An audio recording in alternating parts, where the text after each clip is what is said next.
గుడ్లవల్లేరు ఘటన క్రమంగా డౌన్ అవుతోంది. ఇవన్నీ అపోహలే, అనుమానాలే. అక్కడ అదేదో సింగం సినిమాలో ఉంటుంది కదా, ఒక అమ్మాయిని ఎత్తుకుపోవడానికి కారణం ఏంటంటే తాగుబోతులు తగవు పట్టుకుని వాళ్ళ మాట కారణంగా చివరికి అమ్మాయిని ఎత్తుకుపోయిన సంఘటన.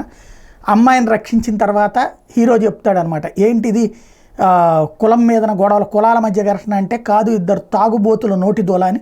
అట్లాంటిదే ఇక్కడ లవ్ చేసినటువంటి వాడు ఒకడు వన్ సైడ్ లవర్ గాడు, వాడికి అమ్మాయి పడలేదు కాబట్టి నోటి దోలతో చేసిన వ్యాఖ్యే 300 వీడియోలు అన్నటువంటి అనుమానానికి తావిచ్చింది. అలాగే ప్రతి అమ్మాయిలో భయం, వణుకు పుట్టించింది అన్నటువంటిది ప్రాథమికంగా అంచనాకు వస్తున్నారు.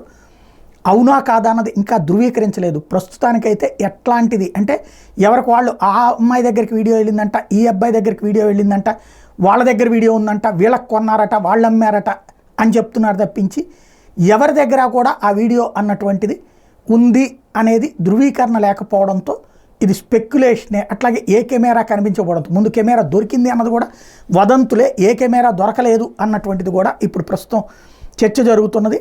కాబట్టి ఫైనల్గా పోలీసులు ఏం తేలుస్తారో చూడాలి.